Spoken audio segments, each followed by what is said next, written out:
Hi everyone, I'm the Hysterical Deaf Woman, and this is my YouTube channel.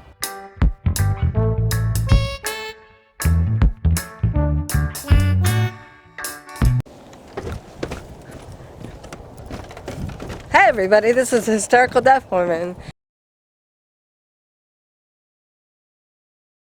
It's bad enough being deaf right now. Can you imagine being deaf in prehistoric times? And you put a caveman or a woman in these conditions that we have today, with the honking of horns and the cars going by, dogs barking, trains whistling, people talking, all kinds of things going on. Enough to make you spin. I know it's enough to make me spin, and certainly enough to make Murphy spin. Sound I would have made as a deaf person if I had sought shelter in a cave or elsewhere. I would have been aware of sound probably because of my vocal cords and the vibration. I could put my hand up there and feel the vibration. And if I were in distress, I probably automatically would have opened my throat more to display emotion, to let more air in my nostrils, my throat, my lungs.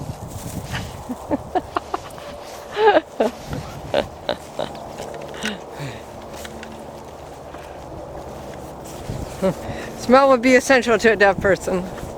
Welcome to the deaf soundscape.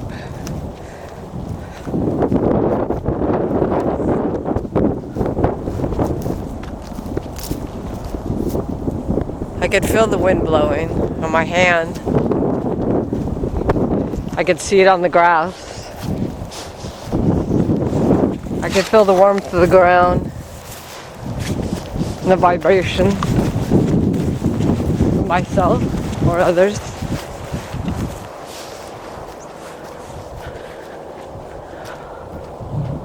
The sun would tell me about what time it was in the day and when night was going to come, because I'd want to make sure I got back to my cave or wherever I needed to go before it got dark.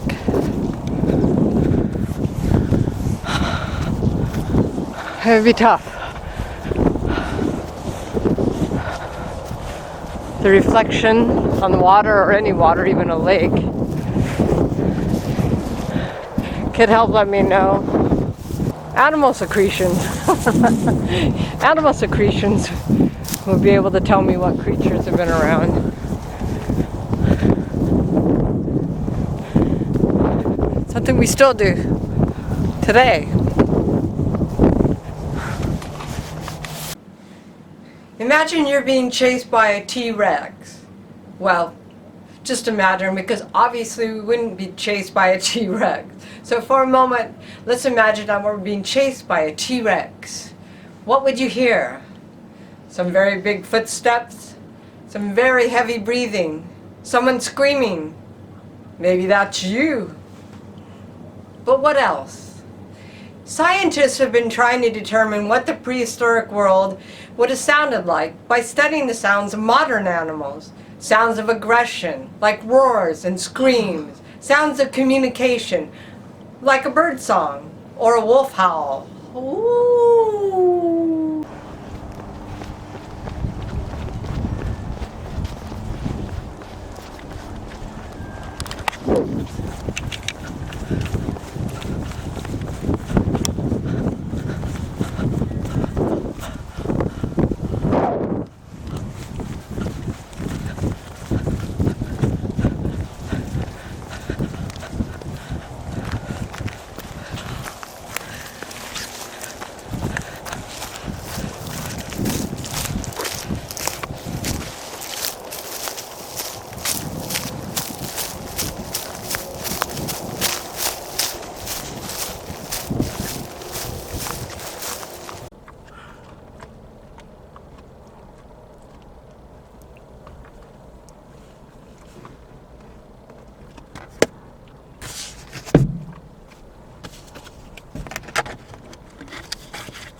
Well, hi everybody, I'm back inside. I have to stay out of the heat this time of year because of my cervical spinal stenosis, which I mentioned earlier.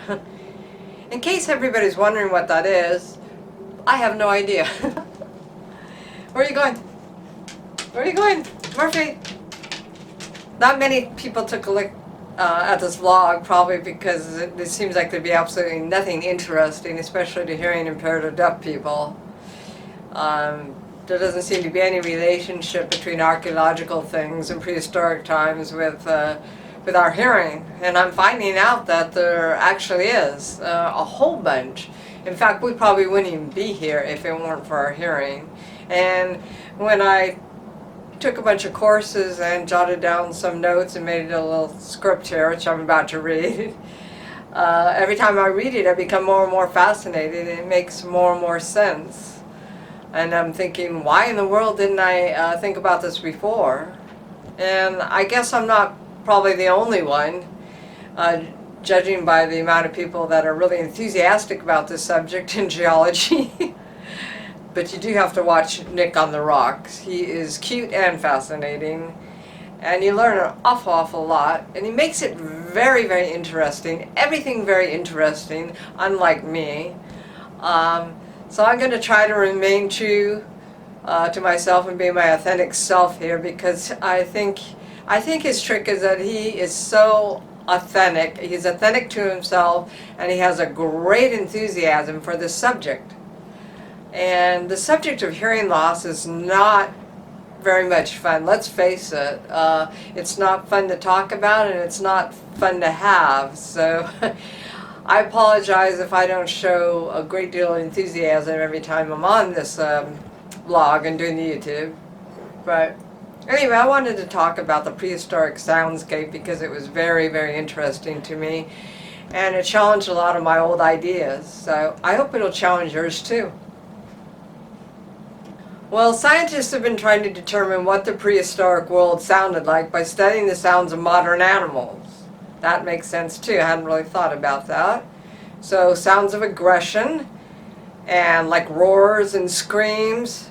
I don't know whose screams they mean, the animals or my scream, but you know, sounds of communication, basically, from the animals, like a bird song or wolf howl. Oh! Anybody who's a dog person knows that dogs like to howl and run around in circles when the alpha dog comes back. In this case, it would be my husband. Sometimes it's me. But they do that. They howl, I guess, to gather. They're gathering. They're calling the tribe back together, so to speak. Or they're saying the tribe's back together. So when my husband roars up with his car, it's this whole spinning around, and different ways of communication. So perhaps most amazing is the echolocation, like of dolphins, of whales. And they said that I'd read an article that said that a dead whale, or a deaf whale, I mean a deaf whale is a dead whale. And I'm laughing, but obviously it isn't funny. I know a lot of dolphins, and the last few years, because of the oil drilling and things, they're fracking.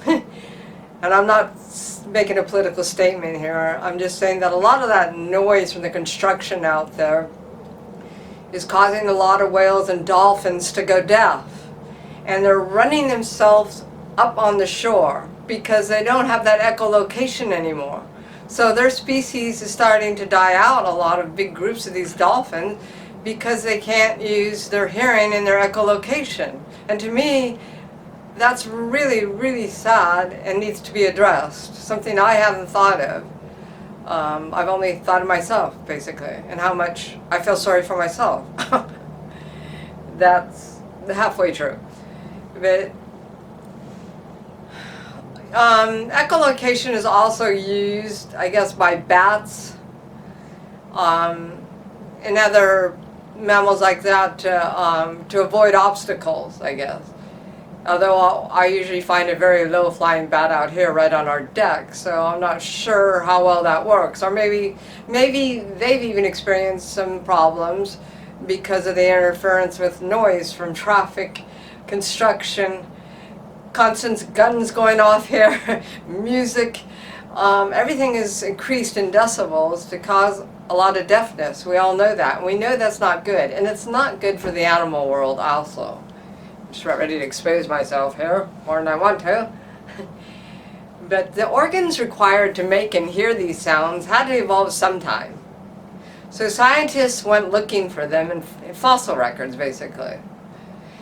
And here's what they found. For 90% of Earth's history, the only sounds were natural phenomena.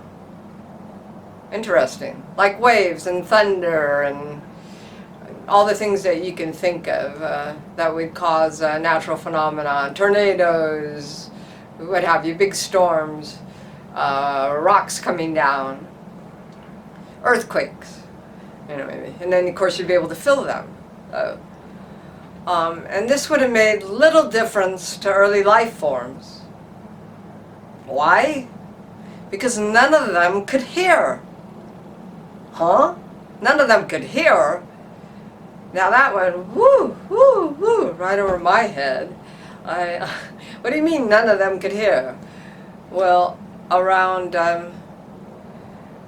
several 400 years ago, crustaceans started making clicking sounds. Now that I've kind of read about before, and I know a lot of them still do, like crickets or something. But that's when they did it. They started making these clicking sounds, like early fishes. They were looking for a meal, and they developed the ability to hear that, to hear their meal, that is. So yeah, this all had developed over millions of years. I'm sorry folks, but this didn't happen in 7,000 years or 700 years or whatever some of the beliefs are. There's enough evidence from the fossils and different things, scientists for instance, that really point to it taking millions and millions of years. And I'm just being plain snarky now, I know.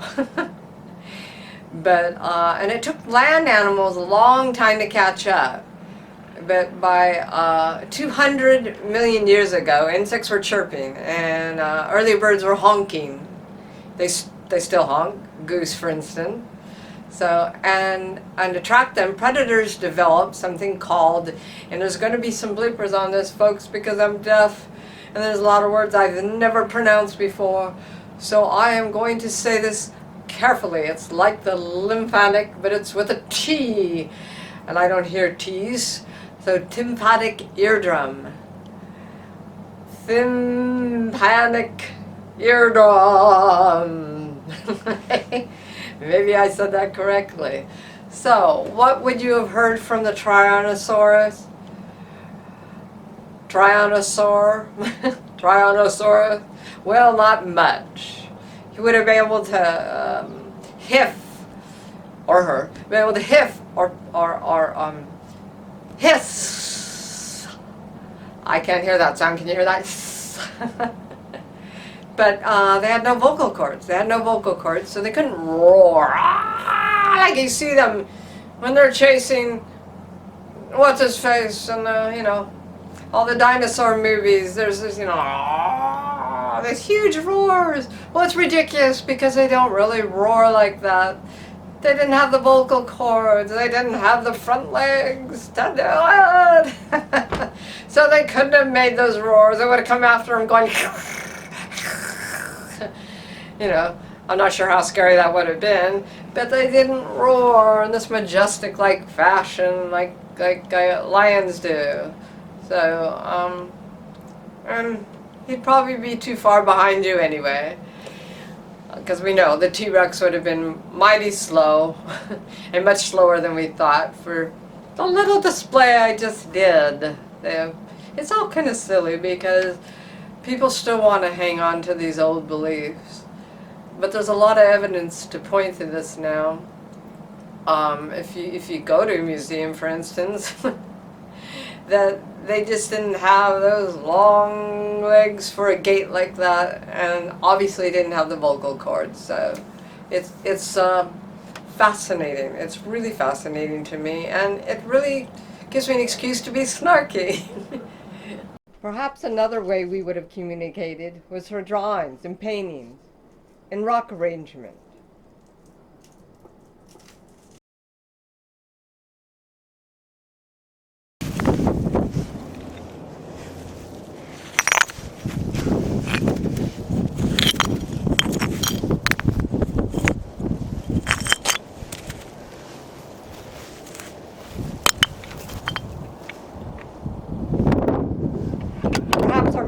would be a warning.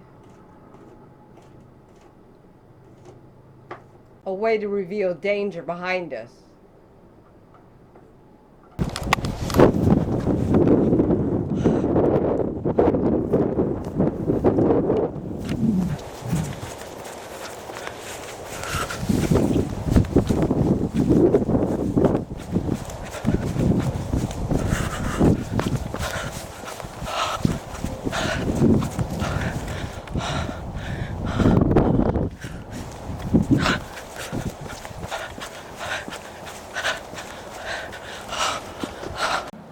So, synopsis. Well, we live in a world that is rich with the sounds of nature and human activity. But what did Prehistoric World, it sounds like a movie title, sound like? And how do scientists reconstruct a soundscape of those eras? Well, bioacoustics, the study of sound protection and reception in modern animals, provides us with a rich understanding that can be applied to the study of fossil animals. So you'll put those two together and a bunch of really smart scientists, and you trace the origins of vocalization. How cool is that? So you could get Earth's history through what was going on with the vocalization.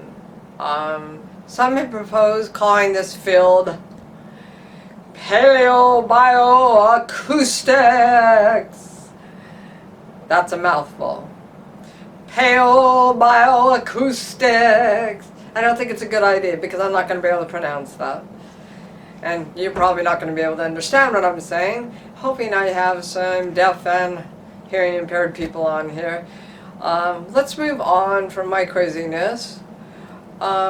Creatures' organs are specialized to make and receive the sounds necessary for their survival and the continuation of their species. So that makes more sense than any of this if you don't believe anything else. Scientists can study sounds produced and receiving organs, the sound and the sound producing receiving organs. I'll get that out one way or another. By working with today's animals, researchers can determine when specific sounds may have originated. So from a practical standpoint, vocalization and hearing would not evolve without a reason to make or receive certain sounds. Ancient creatures first evolved to use their hearing to be better predators. Makes sense. And their prey survived if they could sense and evade their predators. You know, by knowing, for instance, to silence their characteristic sounds. The sounds, you know, what are the clicking sounds, the roars, the clucking, to shut the F up for a while because somebody was coming after them, and they know they were coming slowly, so they would know to be quiet because they would feel the vibrations, like you and I do. We feel the vibration. I would have been aware of sound probably because of vibration to my throat. I would have felt that by using my hand. So if I were in distress, I probably would have expanded my throat and my lungs, probably just out of oh fuck, cut. So as sounds improve, selection of mates, you know, they'll have the most attractive love song survived, of course.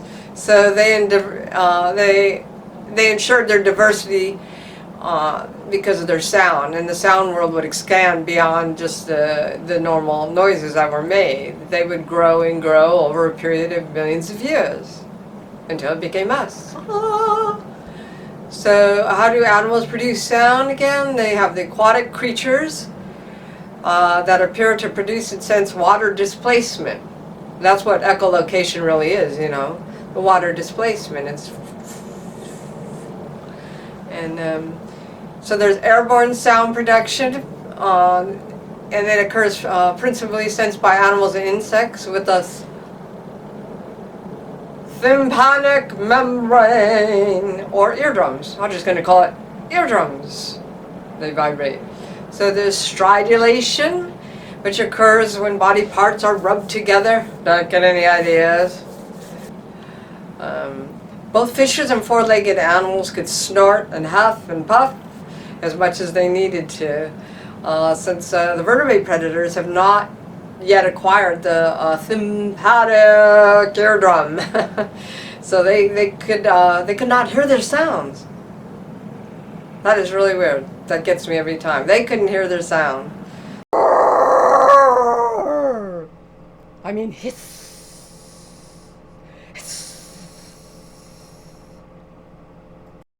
And about 320 million years ago in the Carboniferous,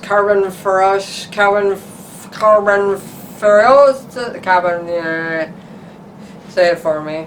Carboniferous.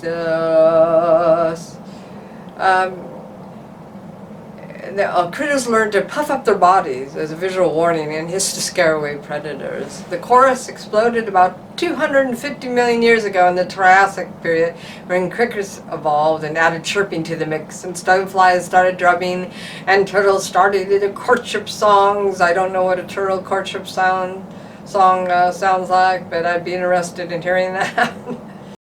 Hey baby, hey baby, hey baby, woo woo, love train coming through.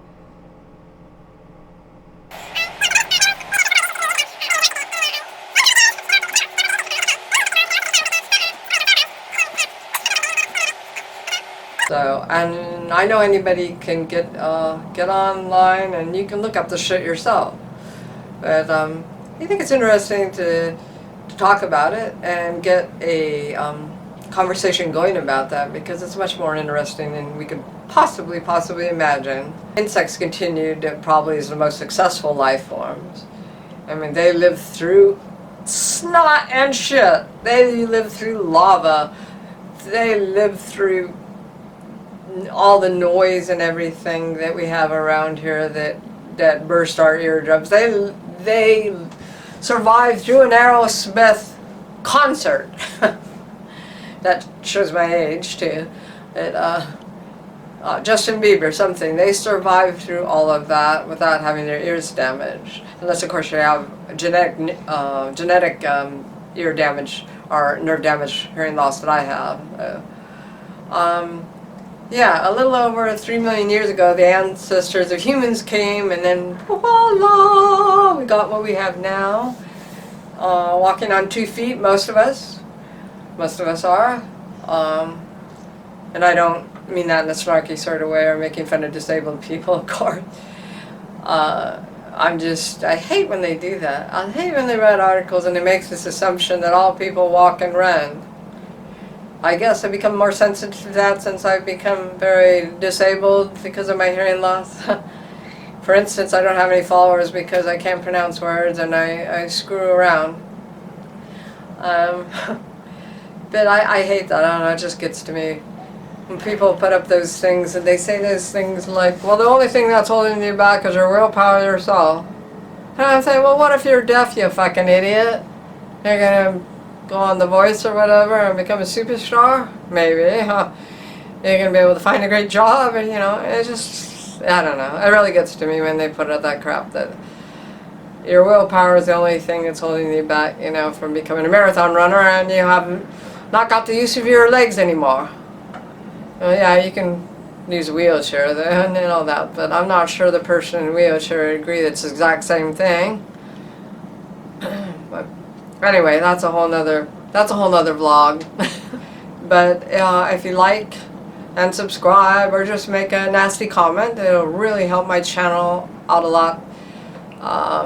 The bigger the fight on my channel, the more traffic will come my direction, and I'll get patrons of all sorts for cochlear implants that I don't even really believe in. Or hopefully maybe, you know, some ordinary skincare or something like that instead would be nice.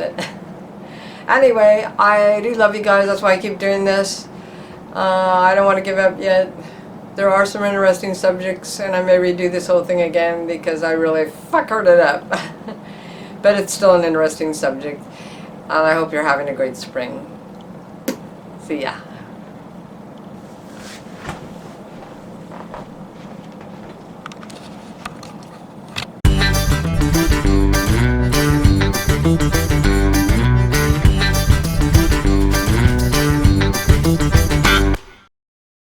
soundscape of past geologic errors.